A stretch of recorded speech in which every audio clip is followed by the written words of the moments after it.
So when you have symptoms, it's the body actually trying to protect you. For example, if you have a tumor, whether it's cancerous or not, the tumor is packing in poisons and holding it in a place so it doesn't actually destroy the rest of your body and the rest of your health. When you have symptoms like pain, it's your body saying, hey, we've got a problem here. You need to deal with this, because if the body didn't signal you, how would you know? Right. So there's so many things that are protective. Like how you watch an injury heal, like when you cut yourself or you break a bone, and you just have to set it right, and then you leave it and your body will heal it. And it's the same with chronic illness or symptoms like fatigue, lupus, myocarditis, rheumatoid arthritis that my dad had for 37 years, and now he's practically pain-free. Hello and welcome to the Disrupt the Everyday podcast. We're here to help you navigate life while disrupting the status quo. Our discussions cover a number of topics relevant to everyday life. We discuss everything from relationships to entrepreneurship. We also engage in some difficult but important conversations. And now, here are your hosts, Brian and Tanya Hamilton. Welcome to another episode of the Disrupt the Everyday podcast. Today we are joined by Muneeza Ahmed. Muneeza, how are you doing today? I am doing really well today, feeling great. Thank you for having me on. It's an honor. Well, thank you for joining us. It's an honor to have you on. Now, I always like to start off the show with a lighthearted question, just so we can get to know who you are. And that question is, who is Muneeza Ahmed?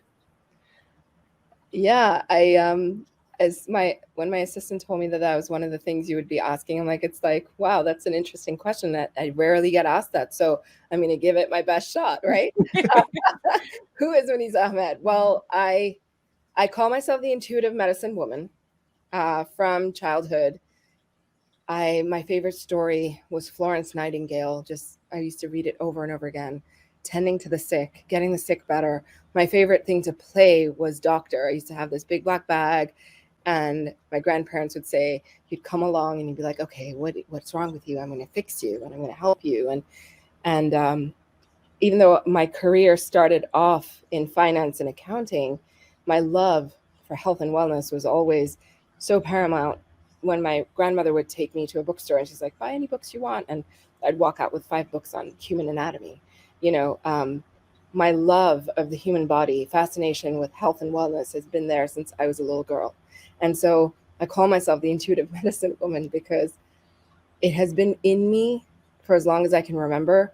And it is what I do, what I share, and what I live for. I really believe that it's my purpose to be here to help people understand that they can heal their bodies, understand that they can get better. And if you want to know a little bit more fun facts about me, I'm a classically trained pianist. I went to Juilliard for a couple of semesters, and I graduated from the Royal Schools of Music in London. And yeah, so I have a finance and accounting background. So that's a little bit of me in a nutshell. So that's interesting. So as a child, you would be picking up these anatomy books and somehow got into accounting. That's right. So I applied to med school, and because I was living in Oman at the time, which is in the Middle East, is south of Saudi Arabia, right next to the UAE. My parents were like, really, you really want to go all the way to America? It's 6,000 miles away. You don't know anybody there. I got into Johns Hopkins for medicine. Wow. And I got into the top schools in the UK for medicine. And my parents were like, yeah, we're just not comfortable. Like, you're this young 18-year-old girl going off, and not just in our country, like so far away. So my mom suggested that I try accounting because she found me an opportunity locally. And so I did that. I didn't have a choice at that time, but she kept saying to me, and my dad said too, he's like, look, this is just for now. You'll figure out what you really want to do in a little bit. It's just, we weren't set up for that. So ended up, that's how, life happens and decisions get made, and you kind of go along with it because you're 18 and your parents are going to pay for it. So what can you do, right? No, that's a very fair point that I probably overlooked. Now that being said, how did you transition from getting into accounting to what you're doing now? Yeah, it's a really big question. But I have been sick on and off since I was a baby. At 3 months old, I developed eczema that my parents couldn't figure out what it was being caused by. I had a massive reaction to drugs I was taking for other health issues. And then it just kind of compounded from there. And then things calmed down when I was in my teens.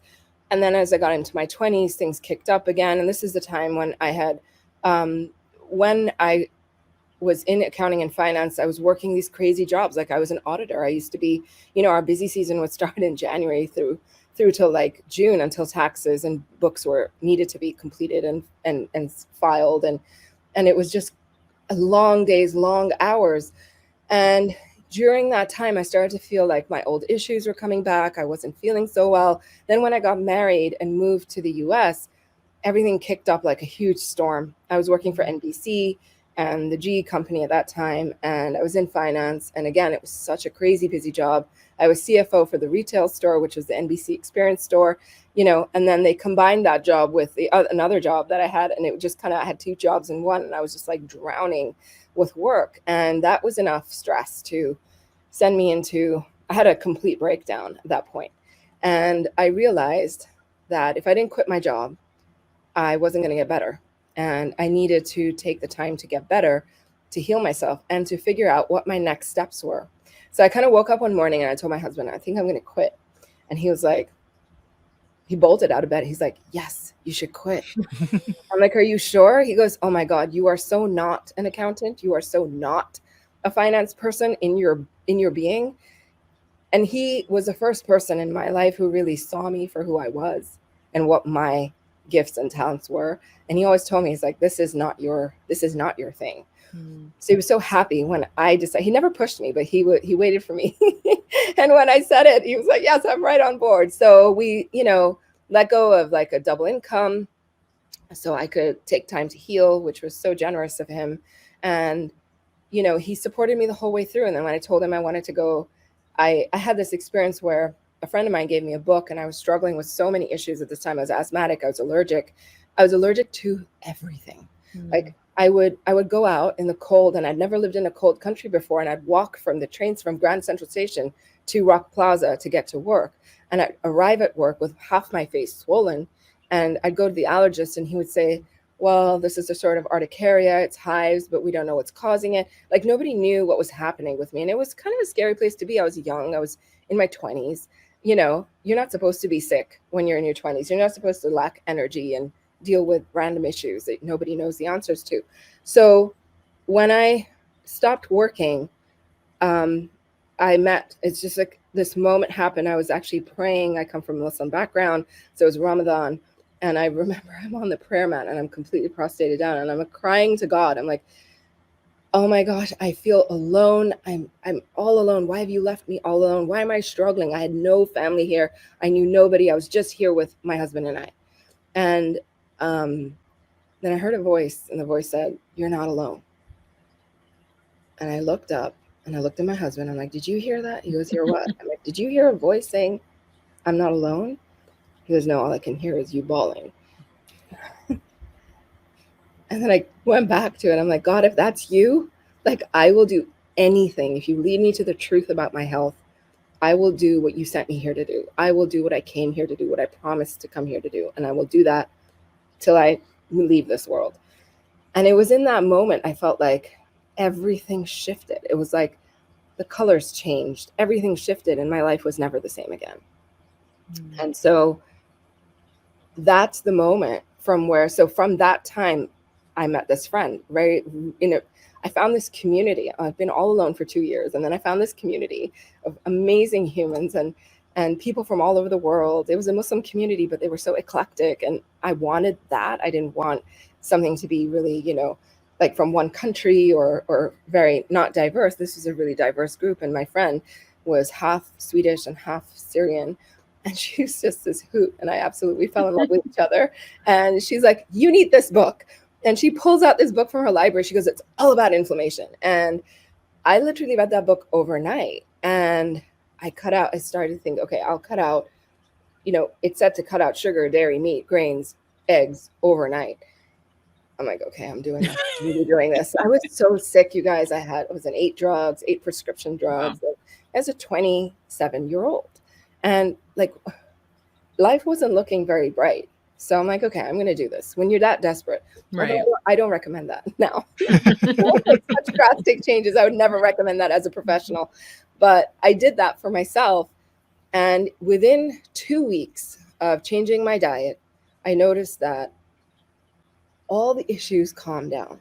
I wasn't eating my puff. I had 4 puffs and I wasn't eating any of them. And I had a couple of meds for pain. I wasn't feeling like I was in pain anymore. And everything seemed to calm down. And I couldn't believe it. My husband couldn't believe it. We were like, really? Just by changing diet? And if that hadn't happened to me, I would never probably have believed the power that diet can have on your health, because I started to realize, what is your body made of? Your body is made up of the food that you eat. Right. It's made up of the water that you drink. And, like you ask a guy who's loves cars, and you say to him, okay, well, would you put, leaded fuel or diesel in a nice BMW engine? And he'd be like, oh, hell no. Right. He'd be like, no way. Why? Well, because it would destroy the performance of the car. I'm like, well, your body is the same. If you feed it subpar food, the problem is most of us don't know what subpar food is. We just grow up with food around us, with how our parents ate, our grandparents ate, with how the culture eats. And so you don't really get educated on that unless you go looking for it, or unless you get sick, or you have symptoms, or you're seeking it. So when I changed my diet, it's like I continued it for 1.5 years. I was actually told I couldn't get pregnant. And my husband saw the results I was having. He's like, I'm going to do this with you. I know it's really hard, but I'm going to do it with you. So he did it with me for 3 months. And on the heels of that, we got pregnant. And it was like, we decided we should try, because I was feeling better. And I thought I was ready. I felt like I was ready to have a baby. And we were shocked, because we were told, like, oh, it'll be hard to get pregnant. You're on all these drugs. And he got pregnant first try, actually. And I share these stories because when you've not been well, you really, like, your dreams get shattered. You don't really see hope for your future. You don't see how you're going to live your life. You don't see how you're going to be a mom when you're this sick and have no energy. So the dreams started to come alive. And then I decided, I'm going to nutrition school. I couldn't be a doctor, but I'm going to study nutrition, because if it could change my life this much, then I have to know more about it. So I went to nutrition school. I graduated from Institute of Integrative Nutrition. I had a teaching qualification from Columbia Teachers College, sorry. And it's my passion. I've read over 800 books on health. I've studied health for like thousands of hours, and kept trying to figure out where I was struggling and how I could heal and get deeper with my struggle. And so I was meeting people who, I don't know if you've ever experienced this, but most times in social situations, conversation turns to health and food somehow, like always. So apparently it's not just me, because my husband thinks it's just me, because wherever you go, like everyone, I find you in a corner with talking to everyone about health. Yeah, because when people ask me what I do, exactly, when I share, like, I work with health, I help people reverse chronic and autoimmune conditions, and I work with thousands of people, and like I've worked with people in 85 different countries. They're like, tell me more. I have this going on. Like, what do you think about this? And so it just goes from there, right? And of course, like, I get to talk about my favorite thing. Are you kidding? Like, that's just so it's always that conversation around health and wellness. And I used to notice sparks in people's eyes when I shared, well, I'm no longer asthmatic. I was asthmatic since the age of 6 years old. I'm no longer asthmatic. I'm no longer allergic. I used to be deathly allergic to cats, and I could be around cats and have no problem. Right. And and multiple allergies, like I could cite so many of them for you, but I no longer have thyroid issues. I no longer have neurological Lyme disease. I don't have, all these conditions are gone. I used to have chronic fatigue, exhausted to the bone, and I have energy every day now. I have 3 kids, 3 girls, and I get to be with them and hang out with them, and I can go work out, and I can go do the things that at one point in my life I was bedridden and couldn't do. So when, people ask me about my journey and how I got here, that's how I got here. That's how I got to do what I do. Wow. And the best thing is now at those parties, you don't have to just say, "Oh, I'm an accountant." Yeah. Right? Not that there's anything wrong with being an accountant, but it makes for a much more interesting But story. you don't, Brian, I used to cringe saying that to people. I used to be like, I'm an accountant. Yeah, I think you heard me right. And I can now, like, I love what I do. And my work doesn't feel like work. They say, like, if you don't want to work a day in your life, find something you love. Yeah. And I feel like work is play. Like, work is, even though I work with the sickest people who have the hardest stories, even that doesn't pull me down enough because I feel there's so much purpose in what I do and how I help people heal. So, yeah. So, you were saying a lot that it's the diet, and we hear that all the time, right? Now, working with people in all these different countries, the thing that I'm interested in learning is, North America, they say, like, I think we probably have the poorest diet, right? Especially just all the processed foods, all that. And now you're dealing with, like, we're in Canada, and I know in the States it's the same thing. You have these crazy prices at the grocery stores for everything. It's not even just produce and meats and stuff like that. It's just everything. So how are you finding working with people? Let's start with in North America, in regard to them changing their diet. Are there any people having that, even just like financially? So I've been doing this. I've been a coach for 15 years, and I call myself a medicine woman because I'm actually medically intuitive. So what that means is that I can see what's happening in people's bodies. Not everything, but stuff comes up. Like, I can see, or a thought comes up that was not premeditated by me. It just kind of drops in about someone. Like, so people will say to me, for example, "Oh, I have kidney pain, so my kidneys are off. Can you help me with my kidneys?" I'm like, your pain is near the kidney, but that's not kidney pain, right? Or I'm sensing that that's something else. So, and often, when I ask deeper questions, they will confirm that, yeah. I'm like, do you have any, urine symptoms or anything like that, or running a fever because you could have a kidney infection? But so when I start to tune in with people, helping them to, like, zone in on what their issues are, often I find, the more expensive items at the grocery store are meats and animal products. And if you look at poor countries, like I come from a third world country, lots of poor people can't afford meat. They eat a more vegetarian diet because that's all they can afford. They grow wheat and they'll make some bread out of it, or they'll grow corn, they'll make stuff out of corn, or it's pretty basic. Or they'll grow some vegetables, they'll grow some spinach or potatoes and things like that. And if you look at the grocery store, those foods are still the least expensive today, even though prices have gone up. I would say that North America is not the worst in terms of diet. I would say that the Middle East is.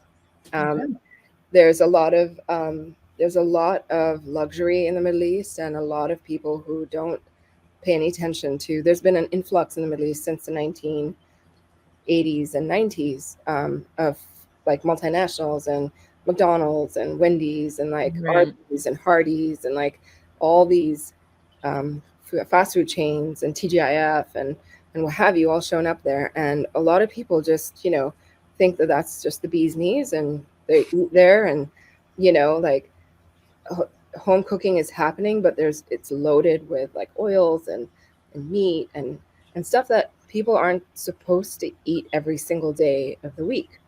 So their levels of obesity, diabetes in the Middle East are the highest in the world because of that.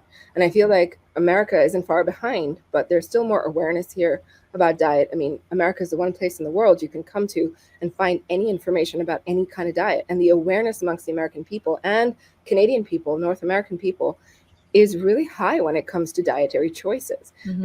Because you have talk shows, and you get people like Dr. Oz on a talk show, or you get, like, other holistic doctors or integrative functional people talking about diet, and you have so many books written about diet. So I mean, America has the highest authors of diet books in the world. So I feel like that because of the awareness here, it's actually a little bit better than in other places of the world. But because you have all these choices, it's really hard to figure out. Like, it's confusing as a new person in this. And I felt lucky that a friend of mine gave me a book that actually worked for me. But I've tried so many diet systems, and most of them didn't work for me. And most of them aren't actually geared towards talking about healing chronic symptoms. They'll talk about healing, some aspect of your health, or they'll talk about weight issues, or they'll talk about body mass index, or, they'll talk about different elements, but we're talking about more than just that. I remember coming out of nutrition school going, I don't want to work with people for weight loss. Like, I don't want to work with people for, like, if they just have a migraine. Like, I want to work with the sickest people because they don't have answers. And I was one of them. The sickest people have the least voice. Doctors don't. I used to go to the doctor and my blood work was all normal. And my doctor would say, there's nothing wrong with you because your blood work's all normal. Meanwhile, I feel like shit. Right? But something's missing in what you know versus what I know. And there should be a way to bridge that gap. And I think that many people end up in this place where either your blood work's normal and there's nothing wrong with you. And then they tell you it's all in your head, which is really, really, I think, the biggest form of gaslighting, because it makes the person who's sick feel like, am I sick? Am I just asking? Right. Am I, whereas they are really sick and they have to pretend to feel better than they do because nobody believes them. That's a really hard place to be. Two, people will say, if they diagnose you with something and they find something, they'll say, oh, it's autoimmune. And autoimmune falls into the bucket of, well, your body is attacking itself. Your immune system has turned on itself. And, I'll go a little bit into a more spiritual space here, but I don't believe that God created our bodies to attack themselves. It is not possible for the human body to turn on itself. Just because if you understand how the human body works, that's not possible. So when you have symptoms, it's the body actually trying to protect you. For example, if you have a tumor, whether it's cancerous or not, the tumor is packing in poisons and holding it in a place so it doesn't actually destroy the rest of your body and the rest of your health. When you have symptoms like pain, it's your body saying, hey, we've got a problem here. You need to deal with this, because if the body didn't signal you, how would you know? Right? So there's so many things that are protective. Like how you watch an injury heal, like when you cut yourself or you break a bone and you just have to set it right and then you leave it and your body will heal it. And it's the same with chronic illness or symptoms like fatigue, lupus, myocarditis, rheumatoid arthritis that my dad had for 37 years and now he's practically pain free. So, there's so many things that we can do, so much that we need to learn about, and to be humble enough to say, hey, I've met doctors who are like that. There are some doctors who are friends of mine now who have said this to me. It's like, Muneeza, we're stumped. Like, we look at the results and we don't want to tell our patient that it's in their head because I believe the patient when they're telling me that they're sick, but I can't find anything. So how am I supposed to help them? So between that and then, so there's like three main myths. One is it's in your head because everything's normal. Two is, it's an autoimmune condition and your body's attacking itself. So nothing you can do because it's your body. And three, that it's in your genes, like your genes are off. So what happened to our genes in the last 50 years? Because chronic illness has really exploded since the 1960s, 70s or so. So in the last 60, 70 years, our genes just went bust when they've been here for billions of years, carrying us forward. What happened to that? And also, I've seen people with MTHFR gene mutations, which is basically saying that your liver is not methylating correctly, positive for those tests, who heal using the information and the tools that we share with them, and then go back and get tested, and now the gene test is now negative. So if it was truly a gene problem, it wouldn't flip, right? So it's not a gene problem. So my job, I feel, is like where you guys talk about disrupt the everyday. That's how I disrupt the everyday, right? We're disrupting these ideas that just aren't rooted in truth. Even women talking about the BRCA gene for cancer, it doesn't work like that. So what does make us sick? Like, really, that's a question that people are like, well, then if it's not those things, what is it? And what it is there's the root causes of chronic illness. There's 4 things that make us sick.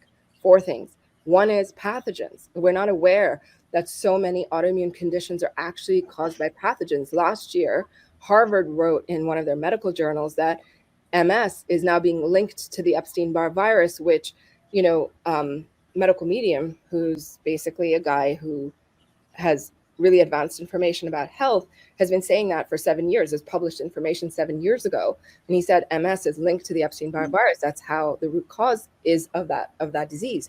And then pathogens like Epstein-Barr, shingles, human herpes, the simplex viruses that cause cold sores, or genital herpes, or HHV6, which can cause myocarditis. And, you see all these people like dropping in the last 1 year, like athletes dropping, celebrities dropping, and they're saying they have heart attacks.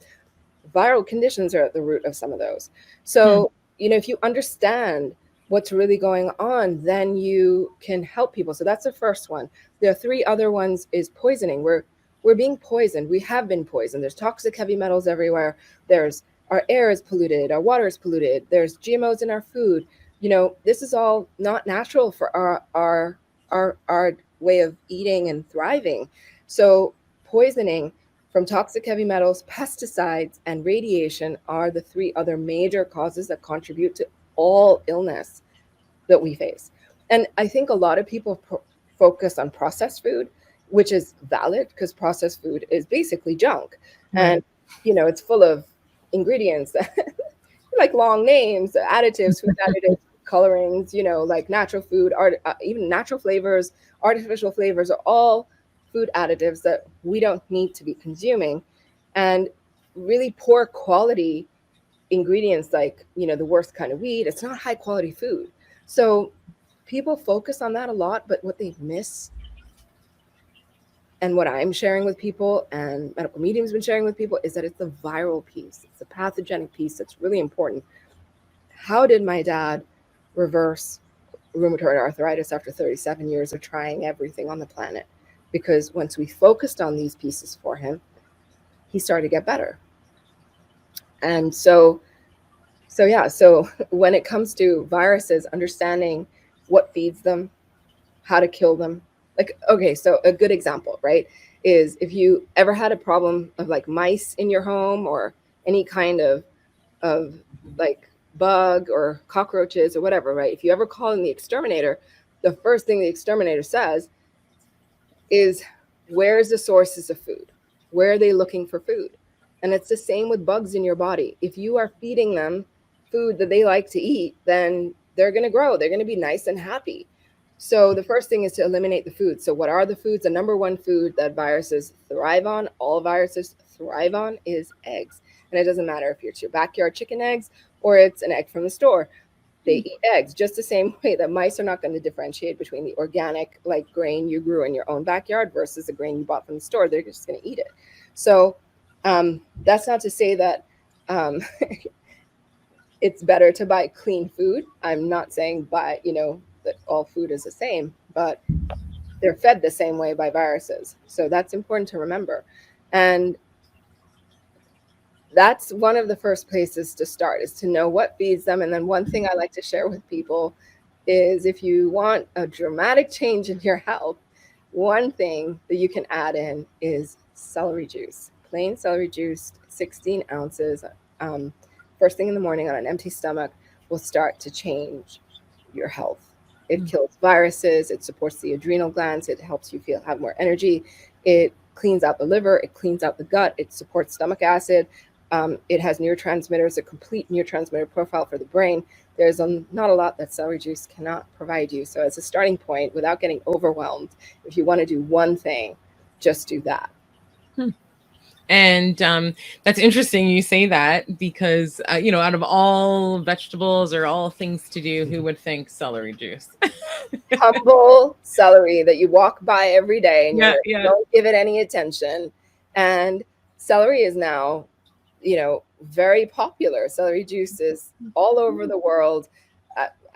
I speak to clients in so many countries. Everyone's heard of celery juice. Everyone's like, we're bringing in more celery. In places like Pakistan, where celery is not even available, it's not even grown, it's starting to get grown there because people are asking for it. So because it works. There you go. Interesting. Now, I want to circle back to something that you mentioned earlier, and it was just in reference to your husband, because there's a couple things that stood out to me there. Number one, you told him you were quitting your job as a CFO, and he was excited. And then he did this super restrictive diet with you for 3 months. Yeah, I know. Right. So kind of want to just highlight him for that. And also it's his birthday today. So happy birthday. We're going to release this in a couple of days. So he'll see it on he can take a look on the 27th. I will be sure to give him the link. And also I want to talk about the diet that you were on during that time. So what were you actually consuming? Yeah, that's a good question. So I was focused on vegetables, fruits, and that's pretty much it. I ate a ton of potatoes and sweet potatoes and root vegetables. You needed energy from somewhere. So I get my energy from there. I was drinking a lot of green juices. Like I was juicing spinach with, apples, or I was spinach with cucumber and apples. And once you add a little bit of fruit in there, it doesn't actually taste so green. It tastes kind of fruity. And those are actually quite delicious. I was having salads, a lot of salads. So I switched from meat and eggs and dairy, and I left all that behind. And when you do that, you start to feel hungry because those foods are really dense and super caloric because they're high in fat. And I had to switch to more of a low fat, high carb diet. And it just changed my life around. And I've noticed even over the years, because I did this about 15 years ago, even over the years, I've tried so many different diets, and I keep coming back to high carb, low fat keeps me feeling good. And there's very scientific reasons why it keeps you feeling good and why it is one of the most healing diets that you could be doing, because it's how it really ties right into how the human body functions. Glucose is our main fuel of energy. When you go to the ER, if you ever end up going, God forbid, you need to go, one of the first things they check is your blood sugar level, right? They're not checking your blood fat level, they're checking your blood sugar level. And why they check that is because it's really important for that to be balanced and level. If it's too high or too low, you're not going to feel good. And how do you keep a balanced blood sugar? A big misnomer in health communities is that you need a lot of fat, a lot of protein. Everyone's pushing the keto, paleo diets. And while those diets have a place, people who are really sick and struggling cannot heal on a high fat diet. And there's many reasons for this. Is because high fat diets are high levels of fat in the diet. Your liver, first of all, is not designed to process that kind of fat. You'll hear from doctors and you'll hear from, health gurus that when you eat a lot of sugar, you get a fatty liver. That's actually not the truth. Now, I'm not saying processed sugar is good. I'm saying that high fat is how you get a fatty liver. When you get a fatty liver, your body becomes insulin resistant. And this is well studied. Dr. Neil Barnard wrote a book about this. Dr. Gabriel Cousins has written books about this. There's a lot of study about this topic, about how you can reverse insulin resistance, which is the beginning of diabetes. And cutting out animal protein is very important. Now, the science behind that is that when you have a high fat diet, your liver is actually designed to store glucose as glycogen and release it over time. So when you eat like potatoes or you eat a banana or you eat some fruit, your liver is designed to release that carbohydrate over time as you need it. When the liver becomes fatty, it actually stores the fat in the glycogen stores. So now it cannot store glycogen anymore, and all that sugar goes straight to the bloodstream and rocks it to become really high. That puts pressure on your pancreas, which is producing insulin to try and bring it down, try and push it into the cells. Pancreas isn't designed to take up that much load and that much pressure, so it stops working well. And that's where the insulin that's being produced isn't pushing as well, and that's the start of insulin resistance. So, that's just one element of a high-fat diet that doesn't work. I lecture on this stuff for hours, so I'm not going to go into all of that, but that's just one element of it, which a lot of people can understand, because blood sugar problems affect most of us, even if we don't know it. Most people are walking around mildly or severely insulin resistant, even if they're not yet diabetic. So, when people say, well, I have to eat fat or I have to eat protein, I need protein, this reliance on protein all the time. Protein is the building blocks are amino acids. Amino acids are found in every fruit, every vegetable. They're found in everything. The highest growth of a human baby happens between the ages of 0 to 1 year old. And during that time, they're having breast milk most of the time. And breast milk is 95% carbohydrate. It's 95% glucose. It's about 3% fat and 1 to 2% protein. So the human body doesn't, and people will say, well, that's just a baby. That's when they're beginning. They don't need that throughout life. But what the science is showing us is that we do actually need carbohydrate, because when we deprive ourselves of carbohydrate, we don't have the first source of fuel. You ask doctors who've been to med school, they study the Krebs cycle. The Krebs cycle is input of glucose to give you a unit of ATP energy on the other side. So why are we not talking about this, right? So many students actually understand this topic, yet you see a very different narrative on the media and on social media. So I feel like this is, again, a disruption of what we are led to believe. And you ask people who are chronically sick, and they tried the keto and they tried the paleo, and it didn't help them. And I mean, like, really sick. Those people who aren't that sick, they could still benefit from it, because keto and paleo diet still cut out all the processed food. So that's a benefit. But you go further, if you're really sick, if you've got someone who's bedridden, who can't function, who's like so depleted, weak, neurological symptoms up the wazoo, they're not going to do well on that kind of a diet. So what do they need? And I find, like, if you have a diet that can heal somebody and help them get out of bed, that diet's going to work for most people, right? For health. So while, you know, I'm saying stuff which always gets me in trouble, but that's okay. I'm used to that. But, you know, I help people who struggle people will come to me and say, well, I can't be vegan. I can't be plant-based because I struggle. I'm like, yes, there's an issue underlying that you need to address that's actually causing you not to be able to do that. And those people who are willing to hear me out will actually make those changes and eventually be able to come off foods and change their diets, because all of these are symptoms of something's wrong. And that's what I want to make people aware of. Like, when you're dealing with certain issues with foods, and believe me, every single human walking around has an issue with food, some kind of eating injury or food injury or an emotional injury with food, or, you know, insulin problems. There's so much with food. Like, food takes up people's mental space a lot.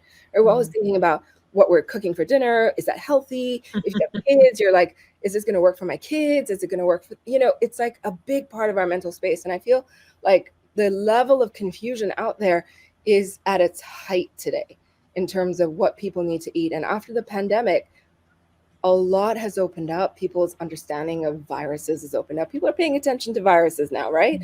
Like, it's opened up a whole different conversation, although I wouldn't have wanted that to open up a conversation, but that's how it landed, right? So we're thinking more about our health now. We're thinking about foods that help us, and nobody ever will dispute that having fruits and vegetables is not good for your health. It is. Everyone agrees on that. It's just then we argue about, you know, what fruits and vegetables and low sugar fruits or lectins and like other stuff. And I'm like, yeah, it just gets exhausting out there. So if you're one of those people and you want to get clear about how to eat, I have resources on my website that are all free if you want to check those out. But yeah, we try to make it simple. Start simple and build from there. And you don't have to make drastic changes to heal. Small baby step changes can work. I had a client who couldn't eat anything. She had such bad gastric issues and she couldn't digest anything. She could digest eggs. Funnily enough, she was handling eggs. It wasn't disrupting her gut. And she could handle bananas. So when she started, and those are the two things she would eat. I'm like, look, girl, you can't do eggs because eggs are going to feed what's causing this problem. So she's like, I don't feel great after eggs, but I feel like it just fills me up. That's why I eat it. I'm like, okay, I got you. So I took her off that. I added in celery juice, and she only started with like a teaspoon or 2 teaspoons. And I added in some wild blueberries and like a drop of B12. And I'm like, okay, this is all you're eating, because she couldn't eat anything anyway. So I'm like, just eat more bananas and start with the celery juice. And she got up to like 16 ounces of celery juice eventually. But she was bedridden. She couldn't move. Her husband had to walk her to the bathroom. She couldn't function independently.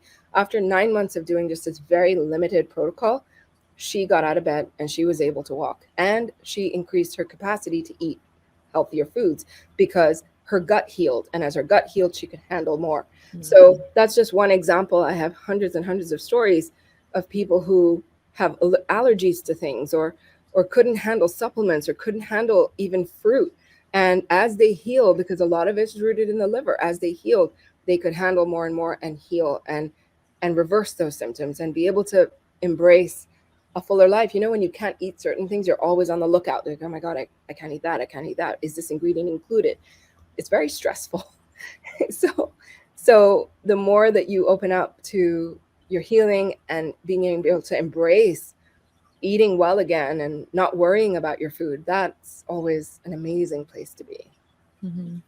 And I just before we wrap up, I want to touch on energy. So, you know, we don't have the privilege of living in a nice, sunny, warm place like where you're from originally, but it's like almost everybody you talk to, I'm tired, right? Especially coming into this last stretch of winter. Yeah. So I would love for you to provide any suggestions in regards to keeping that energy up for it, especially, I guess we're looking at people who are healthy overall, but just to get that energy up, I would love to hear your suggestions around that. Absolutely. Yeah, I get asked this question a lot. So yes, the last leg of winter, especially up in Canada. I mean, I have family in Canada. They keep saying, come up. I'm like, oh, no. In the summer. Yeah. I'm not living there. Not anywhere colder than when I am anyway. I love the warm weather. So coming into the last leg of the winter, things that you can do is number one, in the winter, we indoors with the heat on all day long. So we get dehydrated without even realizing that we get dehydrated. In the summertime, people are really good about drinking their water and carrying their water bottles around. But in the winter, we don't do that. And in the winter, we seek warm drinks like coffee or tea, and drinking warm beverages dehydrates you even more. And if you're drinking coffee and tea, just those substances, even if they're cold, will dehydrate you even more because they are dehydrating to begin with. So you combine all of these factors in the winter, dry skin is happening because you're dehydrated, right? So we actually dehydrate more in the winter than we do in the summer. And so this is the one thing people miss. And so I highly recommend, instead of coffee, try something more hydrating, like do a herbal tea or drink you can even do a smoothie that becomes a warm smoothie that has a lot of, if you spin it long enough, it warms up. It doesn't have to be frozen cold. So you can bring things in at room temperature. You can do shaga is a great replacement for coffee. So if you want to do a hot tea and you really crave what it looks like coffee and all that, you can do that instead of coffee, but shaga won't dehydrate you. Drinking more water on purpose, adding a little bit of lemon into your water is super hydrating. It provides you the electrolytes. If you don't like lemon, can't do lemon, won't do lemon for your teeth, or whatever the reason is you don't want to do lemon, throw in a couple of slices of cucumbers into your water, because your water then becomes living and it's more hydrating when it's living, right? Because otherwise you can differentiate between like dead water and living water. So living water will hydrate you. And anything that comes, the nectar that comes out of fruits and vegetables is living, right? You can feel the difference. Like if you have a fresh apple juice or a fresh orange juice, you can taste the vibrancy in that versus something you buy like Tropicana at the store. It does not have the same vibrancy. The color is different. The taste is different. The smell is different. And you could say, well, it's fresh, but not really. If you compare, the color and the smell is a dead giveaway. So bring in more hydrating fruits and vegetables instead of drinking coffee in the morning. Another thing you could do is, if you want, drink fresh OJ in the morning. That would be better than drinking coffee, right? So bring in some fresh juices, fresh teas, herbal teas without the caffeine in the morning. And I recommend, if you really want energy, if you really want a good formula for energy, start your morning with the celery juice, have hydrating water the rest of the morning, eat fruits, and don't do anything that's high fat in the morning. Because in the morning when you wake up, you are breaking fast, right? That's breakfast. Right. You're breaking fast. You've been fasting all night. What happens when you fast all night? Your liver, which is your main organ of detoxification, starts to dump out first thing in the morning. If you eat eggs, bacon, milk, coffee lattes with milk in it, or butter coffee first thing in the morning, you are stopping that entire process in the morning. So you want to wait and have those foods later in the day. After lunch is better, right? Or at lunchtime, you can eat that. But in the morning, you can have oatmeal, you can have hash browns, you can have like lighter foods that are still filling, like still breakfast food. You can have granola, there's so many options that you can have in the morning with fruit and work it that way. Now, if you're someone who's like diabetic or got insulin resistance and you're like, protein is the thing that stabilizes me first thing in the morning, I recommend that you do a little potato with avocado in the morning. That's another good option. So those are healthier and will give you more energy than whatever you've been doing currently, either the coffee or the high fat in the morning or any of those other options. But they tend to help. My clients have seen great results with these for many people. So hopefully it will help. But they're simple things, right? Hydration. We all know about hydration. Eat more fruits and vegetables. We all know about that. So simple things that you can bring into your day, and you're kind of disrupting the everyday, right? This is what you've been doing every day. Now you're disrupting it a little bit and up leveling your health and getting, and no one can argue that hydration is a bad thing, right? So we all know how important hydration is, and that is the key. So you also, while bringing in more hydrating water and juices, you want to eliminate the things that are, it's like a scale. So what pulls you the other way and this way. Right. It's important to keep that in mind. Great. All right. One last thing I want to ask about real quick that you mentioned earlier was inflammation. And I know inflammation is a precursor to a lot of other things. So can you just talk a little bit about the impacts of inflammation and kind of some of the other things it can cause? Yeah, for sure. So what is the root cause of inflammation, right? First of all, let's discuss that, because most people think that inflammation it just happens, and it doesn't just happen. Viruses and pathogens cause inflammation. Foods by themselves, like eggs, dairy, gluten, corn, soy, canola, foods all feed viruses. They're not inflammatory in and of themselves. They're inflammatory because pathogens eat those foods, and the poop that they poop out after eating those foods is toxic to you, and it inflames you. It'll inflame your nerves, it'll inflame your tissues, and you don't feel so good when you're inflamed. So the root cause of inflammation is actually pathogens.